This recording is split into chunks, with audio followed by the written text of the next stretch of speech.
empiece el juego. Hoy te has despertado sin saber bien dónde estabas, desconcertado del todo, buscando algo que no encontrabas. La muerte está en todas partes, no se puede esquivar el destino. Vas escribiendo tu historia, guiándote por un camino. Tu habitación cada vez se va haciendo más pequeña. Sientes esa soledad que te acompaña cada noche. Es esa oscuridad que se apodera de tu luz, porque estás en ninguna parte y no te conoces ni tú. Entre la nada y el todo, tan solo fluye el tiempo. Tus gritos suenan huecos mientras oyes un eco muerto. No hay hombros en los que llorar, solo cuatro paredes que no dejan escapar como una araña su presa entre redes. El estrés se apodera de tu cuerpo, ahora es cuando de verdad deberías empezar a tener miedo. Tus llantos se calman en silencio, la esperanza se hace más pequeña y las piedras no quieren hacer fuego, te consume. Y la fe no es suficiente en ti, estás moviéndote entre sombras que te guían hasta el fin. Salir de aquí solo depende de ti, además lo sabes. Buscar pistas, llaves, la pieza del puzzle aquí es la clave.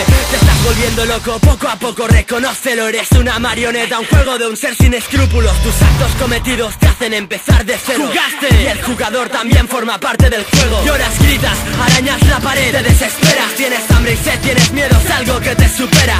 Saber que no eres nadie y nadie te puede ayudar. Para ser alguien debiste pensártelo antes de jugar. Apostaste todo a una carta, no valoraste nada, teniendo todo en tus manos, tarde para rectificar. Cagada, digo, estar solo en esta oscuridad infinita. Quizá aprecies tu vida, si sales vivo de esta partida. Es difícil cuando hay pautas que seguir, órdenes que cumplir. Si quieres vivir tendrás que sufrir. La muerte está en todas partes, escapa de ella. Aquí es cuando sientes realmente que la vida es bella. Soy alguien querido que no recuerda, es que sea una pesadilla y que sean sábanas las cuerdas que te atrapan. Intenta escapar pese a tu cansancio, los pasos que das son hacia atrás. Vas bajando peldaños en vez de subirlos. Para ti el tiempo se detiene, pero las agujas siguen su curso igual que siempre. Estás confuso solo en un lugar que nadie conoce. Estás temblando y es voces y temes lo que desconoces. Solo hay una salida y no a tu alcance, búscala en esta oscuridad.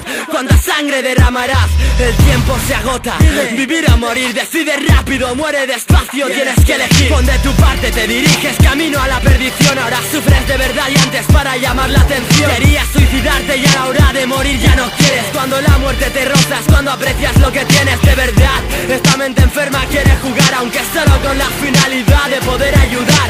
Me lo agradecerás algún día, te lo aseguro. Las reglas son sencillas, solo tienes un minuto. Disfruto viéndote en la oscuridad, te quedarás encerrado hasta que te mueras. Que se siente en tu lugar, veré cómo te pudre. Un peón en mi tablero, queda tiempo, jaque mate, final de este juego.